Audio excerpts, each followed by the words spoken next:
नमस्कार दोस्तों। तो चलिए आज हम लोग दूसरा चैप्टर लुसेंट किताब का प्रागैतिहासिक काल ये आज हम शुरू करने जा रहे हैं। तो चलिए बिना देर किए हुए आज के वीडियो को हम लोग शुरुआत करते हैं। प्रागैतिहासिक काल ये लुसेंट का जो बुक है ये बहुत ही इम्पोर्टेंट है किसी भी कंपटीशन की तैयारी करने के लिए। आप जब भी किसी प्रतियोगिता परीक्षा को देने जा रहे हैं तो उससे पहले इस पुस्तक को आप कई बार पढ़ करके जाएं, आसानी से आपका वो क्वेश्चन सॉल्व होगा। तो आइए इसमें हम लोग आज दूसरा चैप्टर को देखने वाले हैं, यानी कि जिसका नाम है प्रागैतिहासिक काल। तो इस काल के बारे में हम लोग थोड़ा सा विस्तृत आज अध्ययन करने वाले हैं। आइए क्या कहता है। कहता है कि इतिहास का विभाजन प्रागैतिहासिक, आद्य इतिहास व इतिहास 3 भागों में किया गया है। आप देख सकते हैं कि जिस काल में मनुष्य ने घटनाओं का कोई लिखित विवरण उद्धृत नहीं किया उसे प्रागैतिहासिक काल कहते हैं। तो इस तरीके का क्वेश्चन भी आपको एग्जाम में बना करके दिया जाता है। यहाँ से आपसे पूछ लिया जाएगा कि जिस काल में मनुष्य ने घटनाओं का कोई लिखित विवरण उद्धृत नहीं किया उसे क्या कहा जाता है, किस काल में रखा गया है, तो प्रागैतिहासिक काल में रखा गया है। ये आप याद रखेंगे साथियों। आगे बढ़ते हैं और देखते हैं कि आद्य ऐतिहासिक काल क्या था। तो आद्य ऐतिहासिक काल उस काल को कहते हैं जिस काल में लेखन कला के प्रचलन के बाद उपलब्ध लेख पढ़े नहीं जा सके हैं। मानव विकास के उस काल को इतिहास कहा जाता है जिसका विवरण लिखित रूप में उपलब्ध है। ज्ञानी मानव, जिसको हम लोग होमो सेपियंस कहते हैं, का प्रवेश इस धरती पर आज से लगभग 30 या 40 हजार वर्ष पूर्व हुआ। पूर्व पाषाण युग के बारे में देखते हैं। या पूरा पाषाण काल के मानव की जीविका का मुख्य आधार शिकार था और शिकार का पूरा पाषाण काल में आदि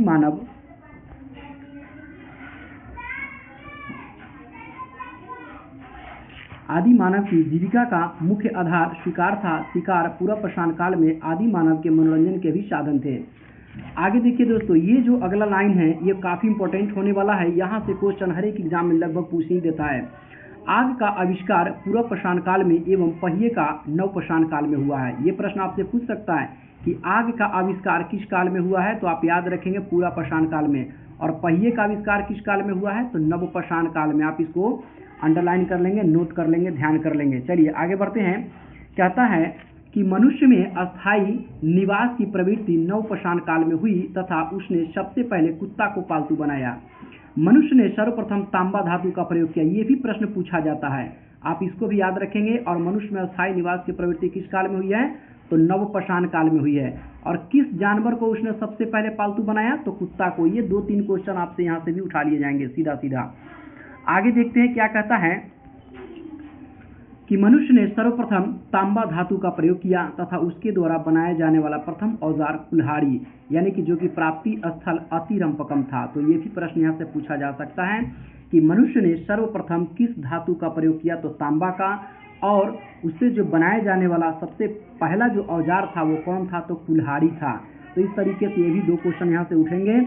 अगला हम लोग चलते हैं। तो कहता है कि कृषि का आविष्कार नव पाषाण काल में हुआ। देखिए ये भी VVI क्वेश्चन है, प्रश्न पूछेगा कि बताइए कृषि का आविष्कार किस काल में हुआ, तो आप वहां पर ध्यान रखेंगे नव पाषाण काल में हुआ है। प्रागैतिहासिक अन्न उत्पादक स्थल मेहरगढ़ पश्चिमी बलूचिस्तान में अवस्थित है ना। ये भी इंपॉर्टेंट है।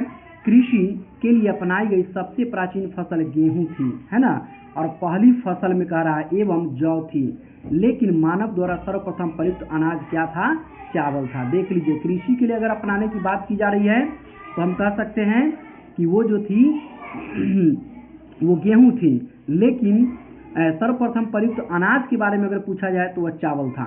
आइए आगे बढ़ते हैं। क्या कहता है कि कृषि का प्रथम उदाहरण मेहरगढ़ से प्राप्त हुआ है। कोल्डिवा का संबंध चावल के प्राचीनतम साक्ष्य से है। आगे देखते हैं क्या कहता है कि भारत में प्रस्तर युग के अधिकांश औजार स्फटिक यानी पत्थर के बने थे। रॉबर्ट ब्रूस फुट पहले व्यक्ति थे जिन्होंने 1863 में भारत में पूर्व पाषाणकालीन औजारों की खोज की। पल्लावरम नामक स्थान पर प्रथम भारतीय पूर्व पाषाण कलाकृति की खोज हुई थी। भारत में मध्य पाषाण काल के विषय में जानकारी सर्वप्रथम 1867 ईस्वी में हुई, जब CL क्लाइन ने विंध्य क्षेत्र में लघु पाषाण उपकरण खोज निकाले। भारत में मानव अस्थिपंजर मध्य पाषाण काल से ही सर्वप्रथम प्राप्त होने लगता है। आगे देखते हैं क्या कहता है।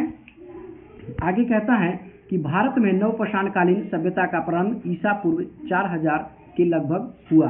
ये भी आप याद रख सकते हैं, यहाँ से भी क्वेश्चन बनेगा। और इसी कड़ी में अगर हम लोग आगे देखते हैं तो देखिए कहता है कि भारत का सबसे प्राचीन नगर मोहनजोदड़ो था, है ना। सबसे प्राचीन नगर कौन था? तो मोहनजोदड़ो था। और सिंधी भाषा में जिसका अर्थ है मृतकों का टीला। ये प्रश्न पूछा जाता है एग्जाम में, इसीलिए आप इसको याद रखेंगे कि मोहनजोदड़ो का शाब्दिक अर्थ क्या होता है? तो मृतकों का टीला होता है, याद रखना है इसको। असम का श्वेतभ्रू गिबन भारत में पाए जाने वाला एकमात्र मानव भाग क्या है? तो कॉपी है। इनाम गांव ताम्रपाषाण युग की एक बड़ी बस्ती थी, इसका संबंध जोरवे संस्कृति से है। भारत में शिवालक की पहाड़ी से जीवाश्म का प्रमाण मिला है। भीमबेटका गुफा पुरपशानिक आवासीय पुरास्थल है। यह आदि मानव द्वारा बनाए गए शैल चित्रों और शैलाश्रयों के लिए प्रसिद्ध है। इन चित्रों को पुरपाषाण काल से मध्य पाषाण काल के समय का जाना जाता है। ये चित्र भारतीय उपमहाद्वीप के मानव जीवन के प्राचीनतम चिन्ह है। यह मध्य प्रदेश के रायसेन जिले में स्थित है। आगे देखते हैं क्या कहता है। आगे आपको कहता है कि इसकी खोज वर्ष 1957 में डॉक्टर विष्णु श्रीधर वाकनकर द्वारा की गई थी। भीमबेटका क्षेत्र को भारतीय पुरातत्व सर्वेक्षण भोपाल मंडल ने अगस्त 1990 में राष्ट्रीय महत्व का स्थल घोषित किया। इसके बाद जुलाई 2003 में यूनेस्को ने इसे विश्व धरोहर स्थल घोषित किया। भारत में मनुष्य संबंधी सबसे पहला प्रमाण नर्मदा घाटी में मिला है। भारतीय नागरिक सेवा के अधिकारी रिजले प्रथम व्यक्ति थे जिन्होंने प्रथम बार वैज्ञानिक आधार पर भारत की जनसंख्या का प्रजातीय विभेदीकरण किया है। तो दोस्तों आज हम लोगों ने लुसेंट जो पुस्तक है उसका दूसरा चैप्टर कंप्लीट कर लिया है और इसका अगला जो हमारा चैप्टर होगा सिंधु सभ्यता, इसको हम लोग कल देखेंगे, है ना। तो फिर दोस्तों हम आपसे मिलेंगे सिंधु सभ्यता के यानी कि तीसरे चैप्टर में अगले वीडियो में। तब तक के लिए धन्यवाद दोस्तों, नमस्कार।